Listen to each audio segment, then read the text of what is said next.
La région de gendarmerie de Pointe-Noire, dans l'une de ses missions régaliennes, celle du maintien de l'ordre public, vient d'appréhender une bande de braqueurs au quartier Makayabou, dont l'âge aussi entre 20 et 27 ans, et tous congolais de pure souche.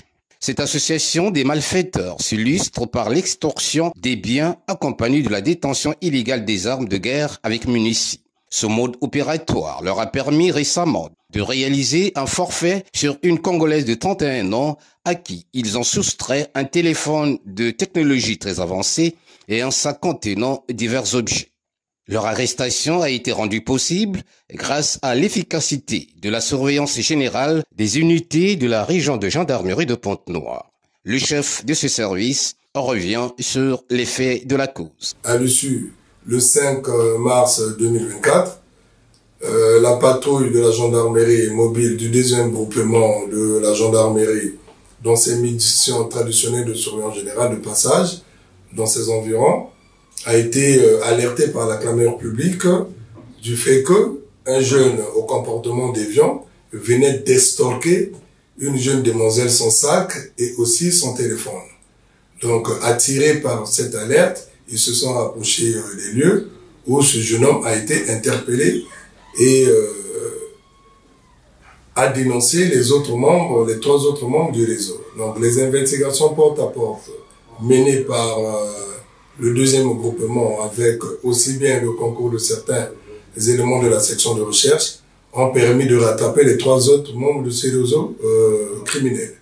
Et le dernier, l'un d'entre eux disposait d'un PMACA lors de la fouille de son studio, et on est arrivé à découvrir sous son lit un PMACA, Kalachnikov bien sûr, avec un chargeur garni, aussi bien des armes blanches, telles que les marteaux, les couteaux, pinces et bien d'autres instruments qui leur permettent de commettre des forfaits au domicile des tierces. Ces 4 présumés malfrats spécialisés dans les vols à main armée constituent un gang de bandits qui perturbe la tranquillité des paisibles citoyens de la ville de Pointe-Noire. C'est d'ailleurs sans embâche que 2 d'entre eux ont reconnu les faits à eux reprochés. J'avais fait. Quand on soit venu me prendre pour aller chercher le ma première fois que je fais ça.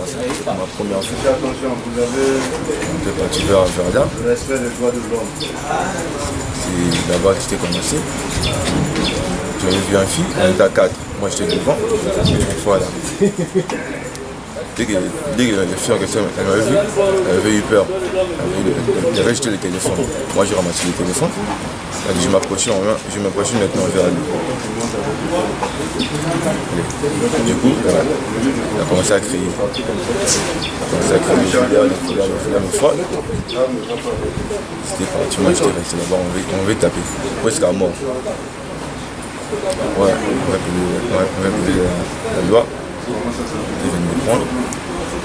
C'est ça que je suis venu retrouver ici. Je suis venu chez Amour avec. Il a payé ça. Vous êtes parti où? On est parti, c'était à 19h. On est parti, on a pris la PMACA. On a pris la PMACA. Il est parti, on va aller chez les Sénégalais. On va aller chez les Sénégalais, on va intimider le Sénégalais. Intimider le Sénégalais? C'était pas chargé. C'était seulement comme ça. C'était pas chargé, c'était seulement comme ça.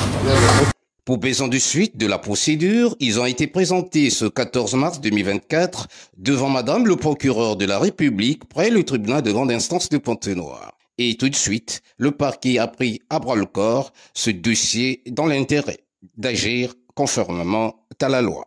Aussitôt, le parquet a été informé.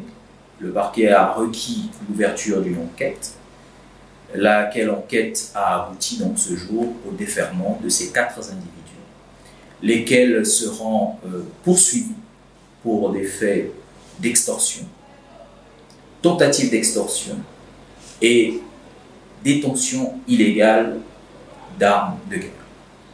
Et munitions de guerre, je tiens à le préciser, puisqu'il a été trouvé en leur possession un chargeur garni qui pouvait donc accompagner cette arme à feu de type PEMACA. Ici est l'occasion, au nom de Madame le procureur de la République, de rappeler aux populations des départements de Pointe-Noire et du Kwilu que tous les services de sécurité sont mis en alerte pour les rassurer afin qu'elles demeurent dans une quiétude effective. C'est également l'occasion de féliciter nos forces de sécurité, en l'occurrence la gendarmerie nationale, qui, par sa promptitude, par sa réactivité, a réussi à mettre la main sur ces individus, à nous présenter dans les meilleurs délais une enquête qui, je dois l'avouer, est totalement aboutie.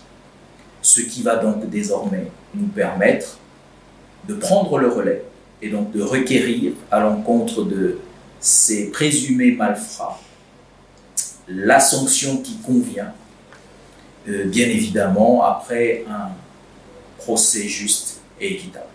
C'est ici qu'il faudra dire chapeau bas à la région de gendarmerie de Pointe-Noire et qui ne cesse de se déployer sur le terrain afin de mettre hors d'état de nuire tous les bandits de grand chemin, dans l'esprit de lutter farouchement contre le phénomène du banditisme dans la ville de Pointe-Noire.